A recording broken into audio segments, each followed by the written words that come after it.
Soy Chema Piedrafita, director de Marketing Online de Prosegur y profesor de Ethan. Hoy lo que vamos a ver es sobre todo los otros actores dentro de la disciplina de SEM. Es decir, la disciplina de SEM está prácticamente orientada al buscador Google, pero tenemos también otros actores. Los principales son la red de display de Google, YouTube y el otro buscador que es Bing. Vamos a comenzar con Google Display Network. Google Display Network, GDN o AdSense, que son lo mismo, es la red de Google orientada principalmente a la generación de marca.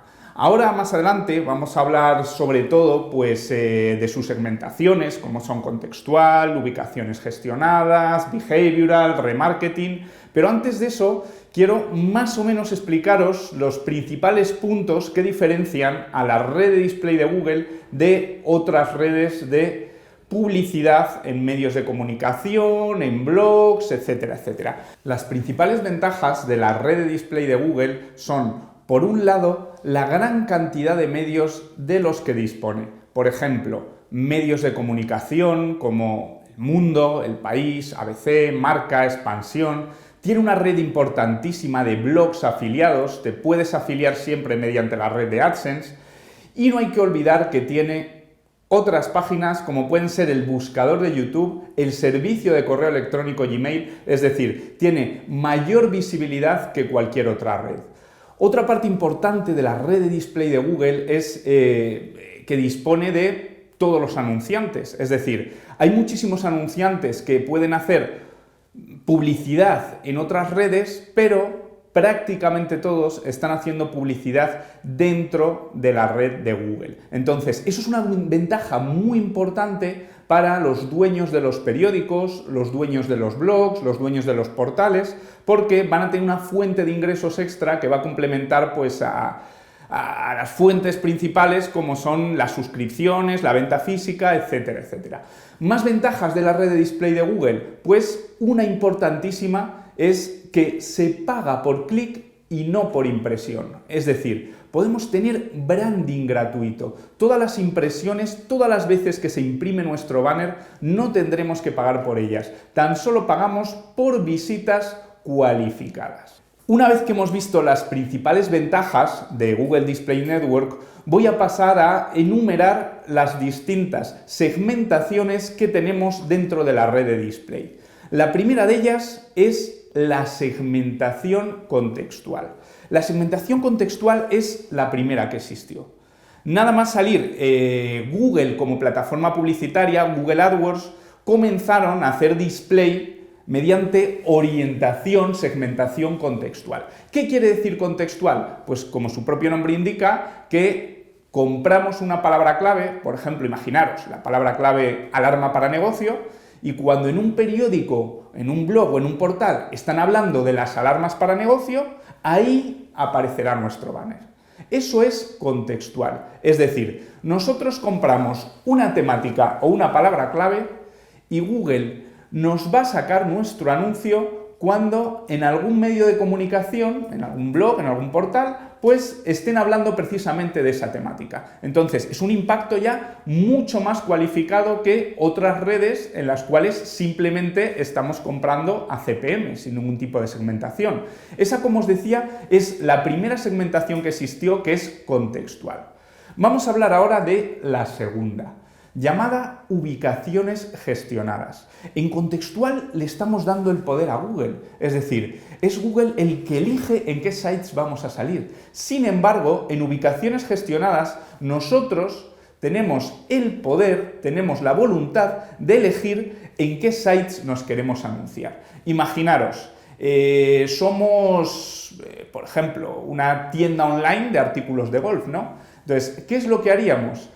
Iríamos exactamente a Google AdWords, en el planificador de la red de display introduciríamos términos como golf y nos informaría Google de qué sites afiliados a su red versan sobre esa temática. Entonces, seríamos nosotros los que podríamos elegir 5, 10, 15 sites de temática golf para que aparezcan nuestros anuncios, formato banner importante, de nuestra tienda online de golf. Esto, como os decía, es la segunda segmentación que se llama ubicaciones gestionadas.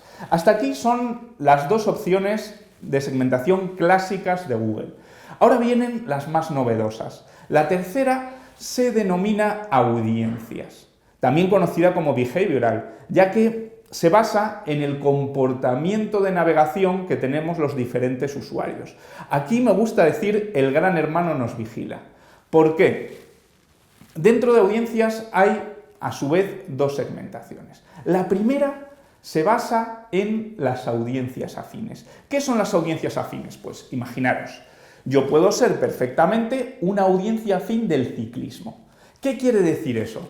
Que Google ha detectado mediante su buscador, mediante el correo electrónico, mediante mi historial de navegación, que yo soy una persona aficionada al ciclismo. Simplemente aficionada, ojo. Ahora veremos la segunda parte, que es compradores. Bien, entonces, al yo ser aficionado al ciclismo, lo que hace Google es catalogarme como audiencia afín al ciclismo. Si hay un anunciante que tiene una tienda online de artículos relacionados con el ciclismo, o bien un periódico relacionado también con esa temática, lo que hará es comprar en Google Display Network la audiencia afín a amantes del ciclismo. Y me impactará a mí con banners en cualquier medio de comunicación, en cualquier blog, etcétera, etcétera. Eso es una audiencia afín, que no está demasiado orientada a la conversión. ¿Sabéis cuál está precisamente orientada a la conversión?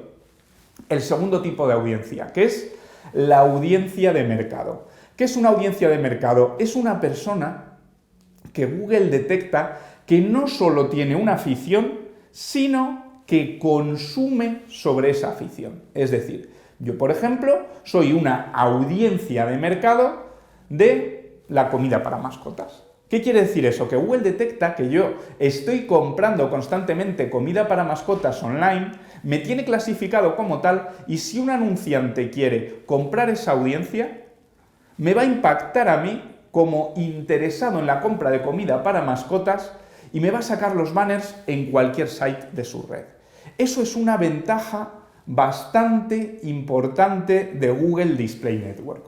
Bueno, vamos con la cuarta de las segmentaciones, cuarta y última, que es el remarketing, quizá la más conocida y la más orientada a la captación.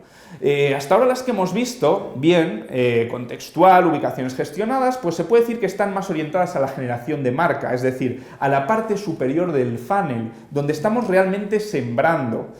Ahora bien, las otras dos segmentaciones, la que os acabo de contar de audiencias de mercado y sobre todo el remarketing, están más orientadas a la captación. ¿Qué es remarketing? Remarketing es la posibilidad de reimpactar a una persona que previamente ha estado interesada en nuestros productos. Es decir, a un visitante de nuestra página web le podemos reimpactar a medida. Fijaros que hay unos ratios, ¿no?, que nos dicen que las personas que entran por primera vez en nuestra página web dentro del mercado nacional, dentro de España, tienen una tasa de conversión, va a depender por supuesto del sector, pero aproximada del 1%. Sin embargo, los que vuelven, aumenta esa tasa de conversión a prácticamente el 2,5%. Por lo tanto, qué importante es poder reimpactar y que esas personas vuelvan a nuestra página web. Pues bien, Google es el principal proveedor de remarketing. Está a muchísima distancia Facebook, a una más distancia Criteo y, como os decía, el principal proveedor es Google mediante su red de display.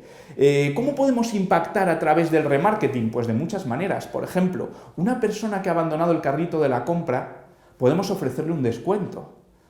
Una persona que ha visitado nuestra página y ha estado interesada en un producto concreto y lo ha adquirido, podemos posteriormente realizar venta cruzada. Una persona o un grupo de personas que han estado en una sección concreta de nuestra página web, imaginaros, dentro del Corte Inglés, en la sección de Apple, cuando Apple tiene un lanzamiento, va a lanzar el nuevo modelo de iPhone, iPad, etcétera, etcétera, lo que podemos es a todas esas personas que hemos estado recolectando sus cookies porque han estado en la sección de Apple del Corte Inglés, impactarles con un banner cuando se produce ese lanzamiento. ¿Qué va a ocurrir? Pues que la tasa de conversión de remarketing es muchísimo más alta que el resto de acciones de la red de display de Google. Voy a finalizar con dos novedades, esta primera parte de la red de display de Google, que son bastante jugosas. La primera de ellas es lo que se conoce como similar users. ¿Qué son los similar users? Algo parecido a los lookalike de Facebook. Es decir, son en base, por ejemplo, a nuestro listado de clientes o a nuestras listas de remarketing, la posibilidad de poder agrandarlas y reimpactar a personas similares, como su propio nombre indica, a nuestro listado de remarketing. Por ejemplo, imaginaros, Google detecta que nuestros clientes pues son hombres o mujeres de determinada edad, de determinada clase social, con estas aficiones, esta edad, etcétera, etcétera, y lo que hace es buscar a usuarios similares para que podamos reimpactarles. Eso está activo en Google desde hace muy poquito tiempo. Bien es cierto que en Facebook es imprescindible para el éxito de las campañas de Facebook, pero en Google está cogiendo cada vez más peso. Esa es la primera parte que os quería comentar. La segunda es Customer Match. ¿Qué quiere decir Customer Match? Pues Customer Match es precisamente subir la base de datos de clientes a Google. ¿Para qué? Para poder impactar a tus clientes con determinados mensajes. Por ejemplo, acciones de fidelización, acciones de venta cruzada. Es muy interesante y simplemente podríamos hacerlo subiendo de manera encriptada, ojo, nuestra base de datos en Google. Muy bien, pues hasta aquí hemos llegado con la primera parte de Google Display Network y vamos a pasar a YouTube. Otro de los actores interesantes que podemos utilizar dentro del mundo del SEM es YouTube. YouTube es también propiedad de Google. Lo compró hace unos años y con YouTube podemos hacer campañas orientadas a la generación de marca. Últimamente tengo que deciros que también se utiliza para captación, pero mucho menos. Ahora hablaremos de ello. ¿Qué ventajas tiene YouTube con respecto, por ejemplo, a la televisión? Pues tiene varias ventajas muy importantes. También vamos a hablar, ojo, de las desventajas. La principal ventaja es que solo pagamos por visionado real.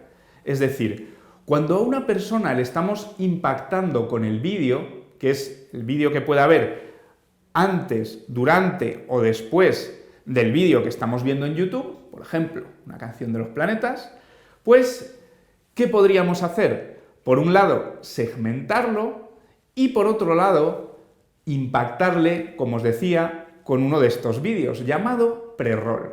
También es conocido como TrueView in Stream. ¿Cuáles son las ventajas que os decía? Pues fijaros, la ventaja principal es, como os comentaba, que solo se paga por visualización real. Imaginaros que cuando una persona está viendo televisión y hace zapping, no pagas por ese visionado. Sería un lujo, ¿no? Pues en YouTube es así.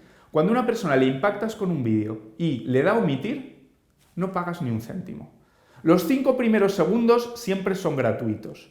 A partir del segundo 5, si por ejemplo nuestro spot, nuestro vídeo dura 15 segundos, si en el segundo 14 alguien le da a omitir, son 14 segundos que han visto y no pagamos ni un céntimo. Es decir, solo pagamos por una persona que lo ve completo y sobre todo que tiene capacidad de interactuar.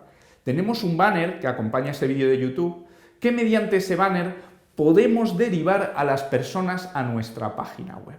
Esas son una de las principales ventajas. ¿Qué más ventajas tenemos? Pues una importantísima, la segmentación. En televisión realmente nuestra segmentación es por tipo de programa, ¿no? Por franja del día, pero no tenemos muchas más posibilidades. ¿Qué segmentaciones tenemos en YouTube? Todas las imaginables. Podemos segmentar por sexo, podemos segmentar por edad, por localización. Fijaros que incluso se podría llegar a segmentar por código postal o por un punto geográfico, una coordenada geográfica concreta. También podemos segmentar por personas interesadas en una temática, amantes de la música, amantes del ciclismo. Podemos segmentar dependiendo de lo que haya buscado la persona en el buscador de YouTube. Es decir, hay unas enormes posibilidades de segmentación. Ahora bien, no todos son ventajas. ¿Cuáles son las principales desventajas de YouTube? La primera, la gente está preparada para omitir, ¿no? Hay una tendencia enorme a omitir.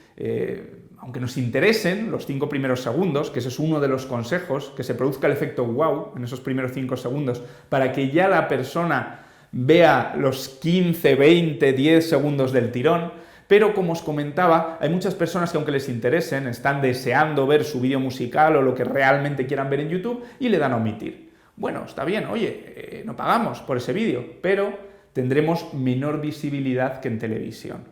Esa es una desventaja. Otra desventaja es que el target quizá es demasiado joven. Es decir, la gente mayor también ve YouTube, pero muchas menos horas. Alguien con 14 años puede ver 3 horas al día. Alguien con 40 años, pues a lo mejor ve media hora a la semana. Es decir, si nuestro anunciante es Nike, que es Pull&Bear, pues oye, este es nuestro medio. Si nuestro anunciante son planes de pensiones, pues evidentemente vamos a ser más afines a televisión o a radio.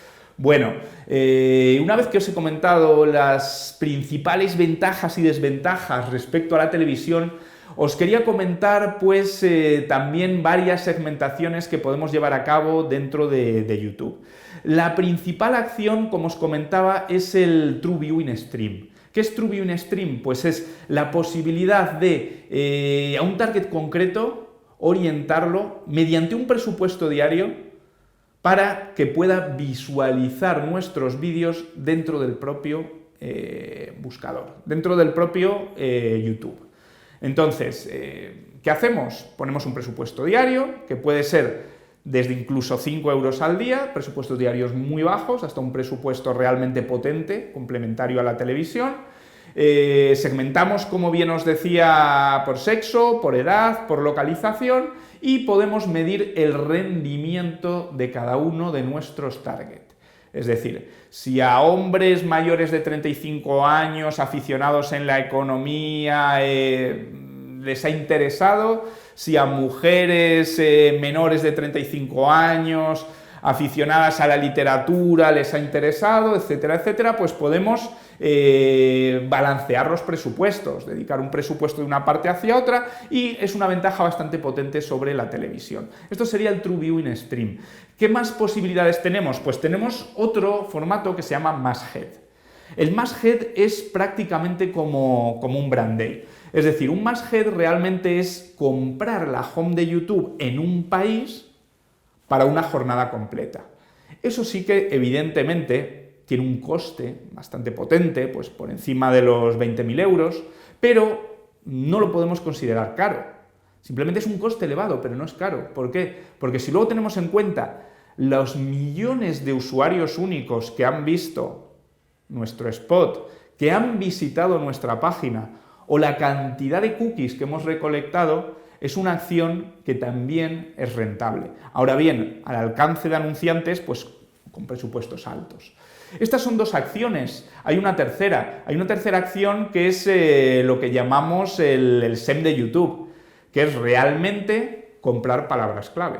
Es decir, imaginaros, una persona que busca en YouTube vuelos a Nueva York. Si somos Air France, pues podemos comprar esa palabra y que aparezca nuestro vídeo. Ahora bien, esta acción suele tener menos éxito porque, claro, aquí la persona de manera proactiva tiene que hacer clic en nuestro anuncio y tiene que verlo. De la otra manera que os comentaba, el True Viewing Stream ya es un anuncio que sí o sí vemos los 5 primeros segundos y a partir de ahí decidimos si lo omitimos o si no. Bueno, pues hemos terminado esta segunda parte, que es YouTube, y vamos a empezar con la última, que son las acciones en Bing Ads. Dentro de Bing Ads, que es, cuyo propietario es Microsoft, podemos anunciarnos en el buscador de Bing, en el buscador de Yahoo y en otros buscadores y portales afiliados. Como decíamos, en la vida, en el mundo del SEM, no todo es Google. Google es el buscador, Gmail es su correo electrónico, YouTube es su plataforma de vídeos, su portal de vídeos, y tenemos como última alternativa la plataforma esta de Bing. Tengo que deciros que tanto Bing como Yahoo sí que son bastante potentes en otros mercados. Es decir, en Estados Unidos, por ejemplo, sí que tienen una cuota de mercado pues superior al 15% entre los dos buscadores. En Japón, por ejemplo, curioso, La gente busca más en Yahoo que en Google. Hay en otros países, como China, por ejemplo, que utiliza Baidu, como Rusia, que utiliza Yandex, pero para el mercado español, la red de Bing pues, tiene una cobertura aproximadamente de entre el 3 y el 4%. ¿Para qué lo podemos utilizar? Pues es un buen complemento a las acciones de Google. ¿Por qué? Lo primero de todo, porque hay menos anunciantes que Google y entonces nos va a salir mucho más bajo el coste por clic. En sectores a lo mejor donde el coste por clic en Google está por encima de €1, podemos llegar a pagar por una visita en Bing o en Yahoo unos 10 o 15 céntimos. Ahora bien, diréis, casi no hay visitas. Sí, hay pocas visitas, es un 3%, pero son visitas igual que cualificadas. Es decir, una persona que busca en Bing o en Yahoo, lógicamente, no tiene menor poder adquisitivo ni menos inteligencia que el que busca en Google. Es una persona que simplemente quiere utilizar otro buscador o que en ocasiones pues, lo tiene instalado en su navegador y ya lo usa por defecto. Entonces, es un complemento más desconocido y muy potente para nuestras campañas de SEM. Tenemos que deciros que su utilización es muy similar a la de Google. Imaginaros que incluso hay un botoncito, una pestañita, que nos permite importar la bulk de Google, es decir, importar las campañas y activarlo tal cual.